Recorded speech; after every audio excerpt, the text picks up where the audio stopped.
मी बाबासाहेबांचं घर बघायला आलो.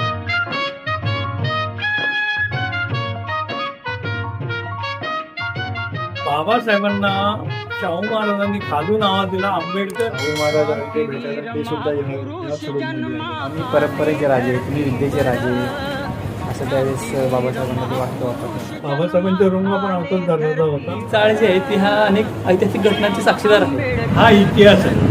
भीमराव आंबेडकर, भीमराव आंबेडकर, धन्य ते Bhimrao Ambedkar. Lights, camera, rolling, action. सर्वांना सप्रेम जय भीम, जय संविधान. मी आहे फिरस्ती प्रज्वल. 6 वाजता आहेत आणि मी आता निघालो आहे नव्या फिरस्तीवरती. अशा फिरस्तीवरती निघालो आहे ज्या ठिकाणी बाबासाहेबांचं उच्च शिक्षण पूर्ण झालं होतं आणि बाबासाहेब आंबेडकर ज्या ठिकाणी राहिले होते त्या त्यांच्या निवासस्थानी तुम्हाला घेऊन जाणार आहे. आणि बाबासाहेब आंबेडकरांनी पुढं ज्या ठिकाणी नोकरी केली त्या बडोदा संस्थानामध्ये, ते संस्थान तुम्हाला दाखवण्यासाठी आणि बाबासाहेबांनी जिथं कुठं काम केलं ते लोकेशन, एक्झॅक्ट लोकेशन तुम्हाला दाखवण्यासाठी आज मी तुम्हाला घेऊन जातो आहे. साताऱ्यात आहे त्या ऐतिहासिक भीमाई भूमीचं मी सुरुवात करतो आहे. भीमाई भूमी ते संकल्पभूमी गुजरात असा माझा हा टप्पा मी निश्चित केलेला आहे.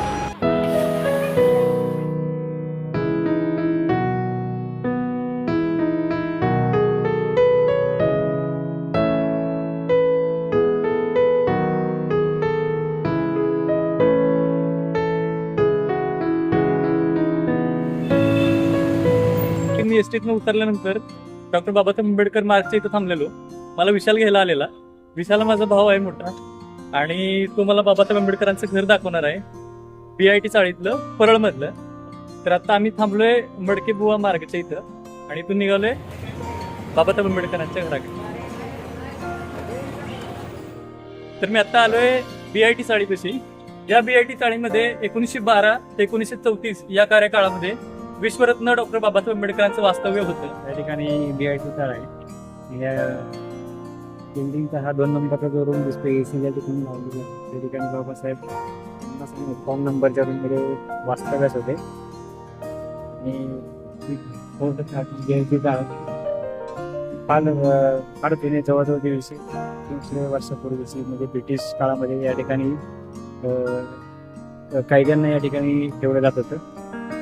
बाबासाहेबांनी ते कागदोपत्री ती आपल्या बांधवांसाठी चाळी ओपन करून दिली. इथं मला विशालला सांगितलं की इथं दुसऱ्या मजल्यावर, हा जो दुसरा मजला आहे इथं वरती, हा दुसऱ्या मजल्यावरती रूम नंबर 50 आणि 51 मध्ये डॉक्टर बाबासाहेब आंबेडकर आणि त्यांचा परिवार राहायचा.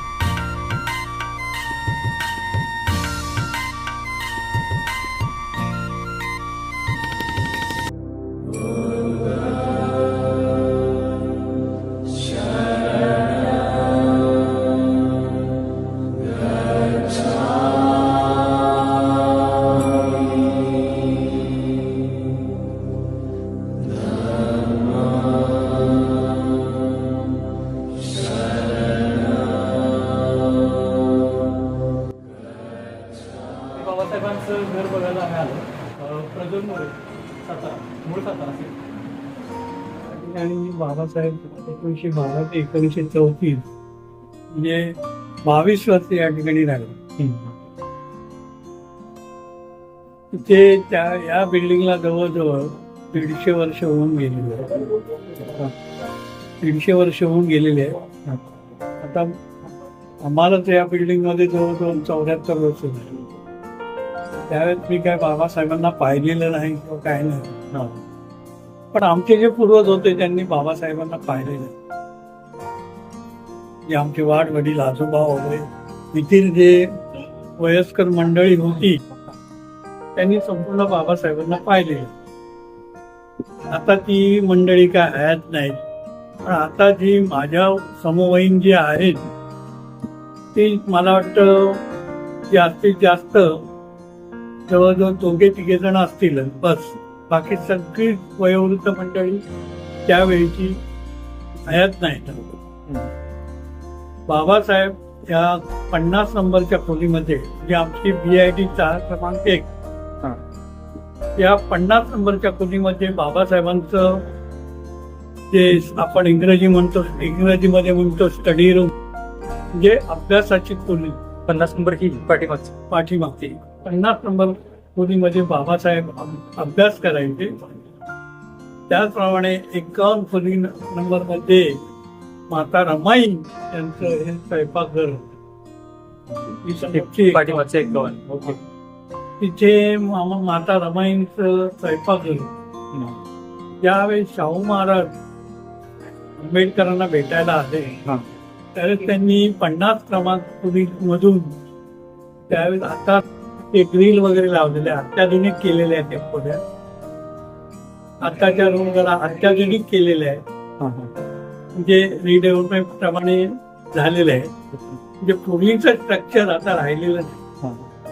तर त्यावेळेस मोकळी अशी स्पेस असायची किचनमध्ये, जाळ्या नव्हत्या, काय नव्हत्या, ग्रिल नव्हतं. बाबासाहेबांना शाहू महाराजांनी खालून आवाज दिला, आंबेडकर मी इथे आलोय तर भेटायला. बाबासाहेब त्यांना किल्ल्याकडे गेले आणि त्यांना रिसिव्ह केलं बाबासाहेब, आणि इथे बसून रमाईंनी त्यांना चहा वगैरे आणून दिला. 50 क्रमांकाच्या खोलीमध्ये त्यांनी शाहू महाराजांनी चहा वगैरे घेतला आणि जी काय मदत करायची ते आर्थिक त्यानंतर शाहू महाराज तिथून असा इथला इतिहास आहे. परंतु त्यावेळेस मी साधारणपणे मला वाटतं 5-6 वर्षाचा होतो. त्यामध्ये लाईट सुद्धा नव्हता. मी अनुभवलेला आहे. आता या ठिकाणी पंखा आहे, ट्यूबलाईट्स आहेत, सगळं आहे, ऐशो आराम आहे. तो त्यावेळेस मी लहान होतो, 5-6 वर्षाचा. आता मी पाहिलेलं आहे बाहेर अंधार हुडूक, फक्त दादराच्या जिन्याच्या ठिकाणी एक फक्त छोटासा बल्ब असायचा. मी प्रत्येकाच्या घरी काचेच्या हंडी असायच्या आणि केरोसिनची वात असायची, केरोसिनच्या रॉकेलची वात, आणि त्याच्या हंडी पेटवायच्या आणि उजेड करायचे. आता आपल्या घरामध्ये प्रत्येकाच्या गॅस शेगड्या आहेत, सगळ्या सिलेंडर आहे. त्यावेळेस बाबासाहेबांच्या वेळेस मला तरी आठवतंय की त्या मातीच्या चुली असायच्या प्रत्येकाच्या. ज्यावेळेस बाबासाहेब गेले 10 डिसेंबर 56ला, त्यावेळेस या ठिकाणी तर कोणाच्या चुली पेटल्या नाही. हे मी प्रत्यक्ष पाहिलेलं, म्हणजे मला माझा मी अनुभव सांगतो. त्यावेळेस कोणाची चुली पेटल्या आणि त्याच्यानंतर ते आम्हाला दीक्षा वगैरे इथे बंदेजी वगैरे देण्यात आली. हा इतिहास आहे.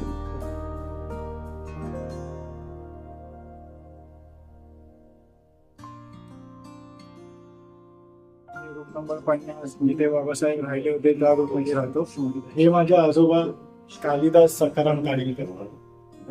हे बाबासाहेबांसोबत चळवळीत होते, कोणता सैनिक दल होतं त्याचे होमगार्ड म्हणून होते. आणि जेव्हा बाबासाहेब राजसुरुवात केले तेव्हा माझ्या आजोबांना हे रूम दिली. 1912 ते 1934 सालापर्यंत ह्या रूम मध्ये 22 वर्ष बाबासाहेब राहिले. अभ्यासाची खोली होती. आणि जे शाहू महाराज आले ते भेटायला ते सुद्धा ह्याच रूम मध्ये आलेले बाबासाहेबांना. अशी ऐतिहासिक माहिती त्यांनी सांगितली, ताळीकर दादांनी सांगितली आपल्याला. तर त्याबद्दल त्यांचं मी धन्यवाद मानतो. कारण बाबासाहेब आंबेडकरांचं आयुष्य आपल्याला माहिती आहे की बऱ्यापैकी मोठा काळ, बऱ्यापैकी 22 वर्षांचा हा मोठा काळ तो यांनी ह्या चाळीमध्ये घालवला, रूम नंबर 50 आणि 51 मध्ये. आणि याच रूममध्ये लोकराजा राजश्री शाहू महाराज इथं आले होते. एवढा मोठा राजा कोल्हापूर संस्थानचा इथं बाबासाहेबांना भेटायला येतो, हीच किती मोठी विलक्षण गोष्ट होती. बाबासाहेब आंबेडकरांना पुढच्या काळामध्ये म्हणजे मूकनायक वर्तमानपत्र सुरू करण्यासाठी सुद्धा शाहू महाराजांनी आर्थिक मदत केलेली. परत त्यांच्या उच्च शिक्षणासाठी सुद्धा शाहू महाराजांनी खूप मोठी मदत केलेली आपल्याला इतिहासामध्ये वाचायला मिळतं. आणि ह्यांना भेटून मला खूप आनंद झाला. त्यांचे रूम पण त्यांनी मला दाखवली, म्हणजे बाबासाहेब त्या काळामध्ये इथे ह्या रूममध्ये राहायचे, ती खोली सुद्धा त्यांनी मला दाखवली. त्याबद्दल त्यांचा आभार मानतो. धन्यवाद. जय भीम. हे जुने दरवाजे आहेत, सागाचे. सागाचे दरवाजे पूर्वीचे. कड्या पण जुन्याच आहेत. हा, जुन्याच आहेत. म्हणजे असं स्ट्रक्चर होतं बाबासाहेबांच्या रूमचं ते. हा, बाबासाहेबांच्या रूमला पण असाच दरवाजा होता. हां, नंतर त्यांनी रिपेअर वगैरे करून घेतला. आता हे नवीन बसवलं इथे साईड. हे रेलिंग नवीन आहे. हे जुने फक्त जुनेच फक्त फरशा नवीन बसवले. बाबासाहेबांचा स्पर्श झाला असेल किती वेळ. हो, जय भीम. थँक्यू.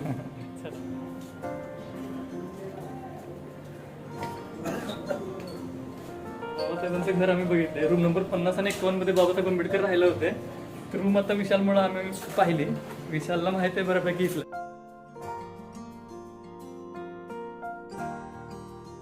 जब्बार पटेल यांचा एक मूवी आहे, त्याच्यामध्ये बाबासाहेब आंबेडकर, डॉक्टर बाबासाहेब आंबेडकर नावाचा मूवी आहे. हां, त्यावेळेस बाबासाहेब आंबेडकर आंघोळ करत असतात, तर शाहू महाराज जिकडून असे येतात, त्यांचं टांगा खाली उभे करतात, खालूनच आवाज देतात त्यांना की अहो आंबेडकर, अहो आंबेडकर. तर ते विचार करतात, बघ बघ जरा मग कोण आवाज येते. बाबासाहेबांच्या आत्या बघतो तेव्हा ते शाहू महाराज आले. त्यावेळेस मग शाहू महाराज स्वतःहून वर येतात, तेव्हा बाबासाहेब आंबेडकर टावेलना अंग पुसत येतात व बोलतात की अहो तुम्ही कशाला वर आलात, मीच खाली आलो असतो. शाहू महाराज बोलले की नाही अहो तो तुमचा मोठेपणा आहे असं तसं. मग आम्ही अहो तर तुम्ही राजे आहात, तुम्ही वर कशाला आलात. त्यावेळेस शाहू महाराज बोलतात अहो आम्ही परंपरेचे राजे, तुम्ही विद्येचे राजे. असं त्यावेळेस बाबासाहेबांना ते वाक्य वापरतात. विशालनं खूप छान इन्सिडेंट सांगितलं. इथं हे पलीकडं हे जे आहे लोकेशन, इथं शाहू महाराजांनी टांगा थांबवलेला आणि इथून हे जे वरती खिडकी आहे ती बघशी आपण पाहिली, त्या खिडकीतून शाहू महाराज बाबासाहेबांना आवाज येत होते ओ आंबेडकर आंबेडकर म्हणून. आणि तो इन्सिडेंट घडलेला आता विशालनं आपल्याला सांगितलाय. हे लोकराजे शाहू महाराज आणि बाबासाहेब आंबेडकर यांचे अतिशय जिव्हाळ्याचे संबंध होते. म्हणजे ते तरी परंपरेचे राजा असले, गादीतले वारसदार असले, परंतु डाऊन टू अर्थ असणारा असा माणूस आहे. म्हणजे म्हणूनच त्यांना लोकराजा असं म्हटलं जातं. त्याचबरोबर बाबासाहेब आंबेडकरांच्या आयुष्यातील अनेक घडामोडी याच BIT चाळीनं पाहिल्यात. म्हणजे 1920 साली सुरू केलेलं मूकनायक असेल किंवा मग बहिष्कृत भारत, अनेक ऐतिहासिक घटनांची साक्षीदार असणारी ही चाळ आहे. म्हणजे मी तुम्हाला एक गोष्ट सांगतो की 1900 ते 1904च्या दरम्यान बाबासाहेब आंबेडकर सातारमध्ये होते. 1904 पासून बाबासाहेब आंबेडकर 1912 पर्यंत इथं दुसरी एक चाळ होती जुनी, त्या चाळीमध्ये होते, डबक चाळीमध्ये, आणि ह्या परलच्याच भागामध्ये होती. लोअर पर्यंतमध्ये आता सध्या तिथे कामगार मैदान आहे. बरं, ते आता आंतरिकरण राहिलेलं आहे. त्या ठिकाणी पहिली डबक होत्या ते तुटली गेली. तिथे आता बिल्डिंग वगैरे तयार झालेले आहेत. सिद्धार्थनगर काहीतरी एरिया झालेला आहे. त्यानंतर मग 12 ते 1934, 1912 ते 1934 हा मोठा काळ बाबासाहेब आंबेडकर ह्या चाळीमध्ये राहिलेले आहेत. आणि ह्या चाळीमध्ये असताना महाड सत्याग्रह झालेला होता. या चाळीमध्ये असताना गोलमेज परिषद भरलेली होती. बाबासाहेब आंबेडकरांना अनेक टिपणं, अनेक लेखन या चाळी न बघितलेले आहेत. ही चाळ जी आहे ती ह्या अनेक ऐतिहासिक घटनांची साक्षीदार आहे. त्यामुळं तुम्ही कधी जर परेल भागात आला तर इथं गौरीशंकर स्वीट मार्ट नावाचं एक दुकान आहे मिठाईचं. तर तिथून 1-2 मिनिटाच्या अंतरावरती फक्त ही चाळ आहे परेलची. आणि चाळ नंबर 1 असं त्यांनी सांगितलं मग असे आम्हाला. त्यामध्ये दुसऱ्या मजल्यावरती रूम नंबर 50 आणि 51 ह्यामध्ये बाबासाहेब आंबेडकरांचं वास्तव्य. मी माझी जर्नी भीमाई भूमीतनं साताऱ्यातनं स्टार्ट केलेली सकाळी 6 वाजता आणि बरोबर आता 2 वाजता मी इथं पोहोचलेलो आहे आणि हे सगळं शूट केलं. इथून मी जाणार आहे बडोद्याला, ज्या ठिकाणी विश्वरत्न डॉक्टर बाबासाहेब आंबेडकर नोकरीसाठी होते. त्या ठिकाण तुम्हाला मी दाखवणार आहे. म्हणजे त्याला तुम्ही आठवणी सांगतोय. साहेबांचं ज्यावेळेस लग्न झालं त्यानंतरच्या काळामध्ये रावबाई आंबेडकर ज्यावेळेस राजगृहावर राहिल्या होत्या त्यावेळेस दादर ते भायखळा परेल या भागामध्ये खेण्या वेचण्याचे काम करतो. तर निघाले दादर स्टेशनला. तिथून मला बडोद्यासाठी ट्रेन मिळणार आहे, महाराजा सयाजीराव एक्सप्रेस.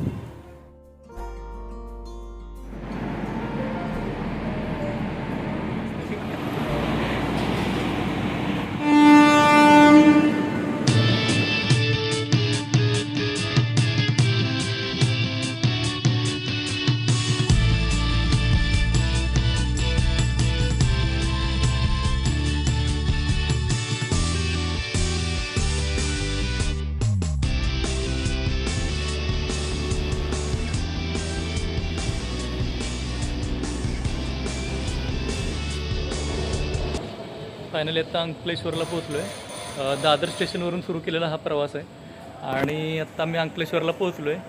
आता शुभम मला घ्यायला येतो आहे बाहेर. त्याला भेटून मग शुभम जिथं राहतो त्या ठिकाणी मी त्यासोबत जाणार आहे.